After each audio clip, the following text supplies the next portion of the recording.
Hey everyone, welcome to Yoga Tuesday. So a few weeks ago, I taught shoulder stand and I thought it would be a great idea to now teach headstand. So just so you know, headstand is the father of all poses, shoulder stand is the mother of all poses, and they really go hand in hand. So when you practice headstand, you must also practice shoulder stand or some kind of chest chin lock. And now that's not true if you're just practicing shoulder stand, which is why I taught that first. So if you're just practicing shoulder stand within your sequence, you don't also have to do headstand. But if you're practicing headstand in your sequence, you need to counterbalance it with shoulder stand or some kind of chin like bridge pose, something where it locks the chin to the chest. And the reason for that is that headstand gives you a ton of energy. It bathes the pituitary gland. And so as you practice headstand and you're in headstand, you're going to feel that it brings a lot of energy to the body. Now, shoulder stand does the opposite. Shoulder stand calms the nervous system, calms the body, calms the mind, and you feel that when you're doing shoulder stand as well. When you come out, you'll feel that nice calming sensation, and that's because of the thyroid and parathyroid glands, which are situated here in this area of the body, and they're getting bathed with blood in shoulder stand. So it's very important, and I want you to know I don't want you to be practicing headstand on its own, okay?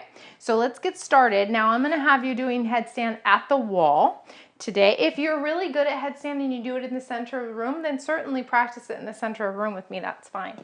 But if it's not something that you've practiced before or you are new to it and you want to try it out, you need to be at the wall. So you're going to fold your mat in half twice like I just did. You're going to place it right up against the wall. And then you're going to place a blanket right on top of that. So you have lots of cushion here. And if you don't need a blanket for the top of your head, you can certainly lose the blanket and just use the mat. That's fine. But it is helpful to protect the top of your head. Now I'm turned around so you're seeing my back body. And what you're going to do, actually, let me turn back around so you can see the front first. So what you're going to do is clasp the hands together, and this is going to be your position when you place your forearms down onto the floor. So you want for your elbows to be right in line with your shoulders, okay? Elbows in line with shoulders, hands clasped all the way together. And when you place your forearms down onto the floor, you're going to open up your hands a little bit to make a little bowl for your head. So your back of your head is going to rest in that bowl. Now what tends to happen is, see my arms go nice and wide. So what tends to happen is the elbows fly wide in this. So we want to be drawing the elbows in so that they're right in line with the shoulders. So I'm going to place my arms down like so. And then I'm going to take the top of my head onto the floor, my back of my head right up against my hands. Now for most of us, we tend to come more toward the forehead. Now that's appropriate if you have certain neck alignment issues, but it's not appropriate for most people. Most people will want to be, especially if you have a nice healthy neck, right on top of the head. So it's very top crown of the head. Okay, so I'm going to turn myself around so I can show you now at the wall. And so I place my arms down. I place the top of my head down. My head is resting in the back of my hands. And what I'm going to do now is lift my shoulders right up away from my ears. So I'm pressing my forearms down a lot and lifting my shoulders up. I'm going to tuck my toes under.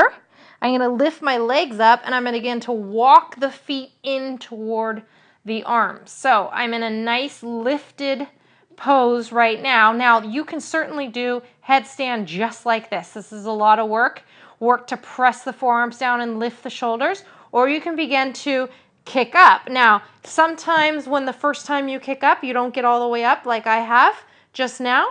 Sometimes it takes a few kicks, and maybe that's your work, is to begin to kick. So headstand can be scary for people. And so when you kick up, it's very scary, and often you'll bang the wall a lot. It's not a graceful kick up, but you got to work on it. You got to practice. So forearms are pressing down, shoulders are lifting up. I'm giving a little bit of a tuck. So remember, I talked about Virabhadrasana one last week, which is Warrior One, and I talked about that zipping the pants up. So let's zip our pants up and then press the ball of the feet up toward the ceiling to get nice strong legs. My heels are resting on the wall, but nothing else is resting.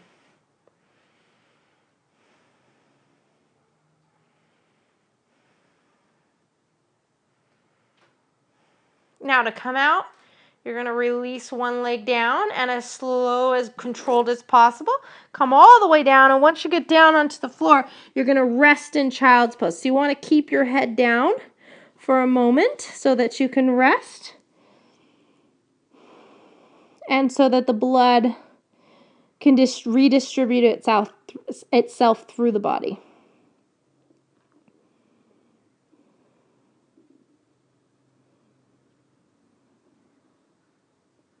Good, and then hands underneath the shoulders, push yourself up. And that is all for today. Thank you so much for joining me. Namaste.